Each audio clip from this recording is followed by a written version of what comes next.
Once in the bustling city of Rome there lived a man named Marcus. He was a merchant, wealthy by all accounts, with a grand house, fine clothes, and servants to attend to his every need. To the outside world, Marcus seemed free. He could go where he wished, buy what he desired, and command others as he pleased. But deep inside, Marcus felt a strange emptiness, a sense that something was missing. He often wondered, "Am I truly free?" One evening, as Marcus walked through the crowded streets, he noticed a small group gathered around an old man sitting on the steps of a temple. The man spoke with calm authority, and his words carried a quiet power. Curious, Marcus moved closer to listen. The old man was a Stoic philosopher, and he spoke of freedom, not the kind bought with gold or gained through power, but a deeper, truer freedom.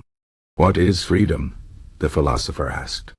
"Many believe it is the ability to do as one pleases, to have no master, to possess all desires.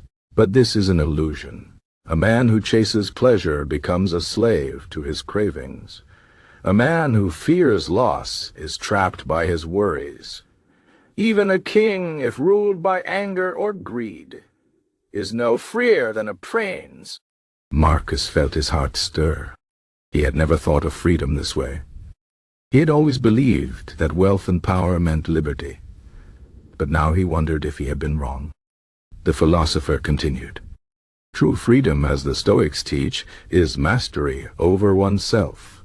It is the ability to choose how you respond to life, no matter what happens. External things, money, fame, even health, are not in our full control. But our thoughts, our judgments, our actions, these are ours to command. A free man is not one who has everything he—" That night Marcus lay awake, thinking deeply. He remembered times when a single insult had ruined his mood for days, when a lost business deal had filled him with rage, when the fear of losing his wealth had kept him awake at night. Was this freedom? No, he had been a slave to his emotions, to circumstances beyond his power. Determined to change, Marcus sought out the philosopher again. He asked how he could learn this Stoic freedom. The old man smiled and gave him simple advice. Begin by distinguishing what is within your control from what is not. The opinions of others, the past, the weather, these are not yours to command. But your own mind, your choices, your virtues, these belong to you alone. Marcus practiced this daily. When a storm destroyed one of his ships, instead of raging against fate, he reminded himself, "This was beyond my power.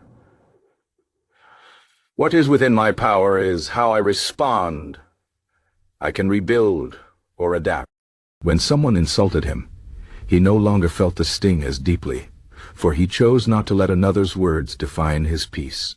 Slowly, he felt lighter, as if invisible chains had fallen away. Years passed, and Marcus faced many hardships, loss, betrayal, even illness. But now he met them with a calm mind. He had learned that true freedom was not in avoiding suffering, but in enduring it without being broken. He was no longer ruled by fear or desire. He was free. One day, a young man, much like Marcus once was, approached him. Rich, restless, and searching, he asked, "How can I be free?" Marcus smiled and told him the same truth he had learned long ago. Freedom is not out there in the world. It is here in the mind. Master yourself, and no chains can bind you. And so, the lesson passed on, as it had for centuries, from Seneca to Epictetus to Marcus Aurelius, and now to us. True freedom is not in having everything, but in needing very little. It is not in controlling the world, but in mastering the self. The Stoics teach us that the freest person is not the one with the most power, but the one who knows that the only thing they ever truly own is their own will. This is the meaning of true freedom in Stoicism. It is not given by kings or gold.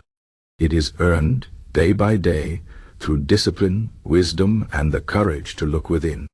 And once found, no force in the world can take it away. The story of Marcus is our story. We may not be merchants in ancient Rome, but we face the same struggles: the desire for more, the fear of loss, the longing for control. But the Stoic path remains open to us all. Freedom is a choice. Will you take it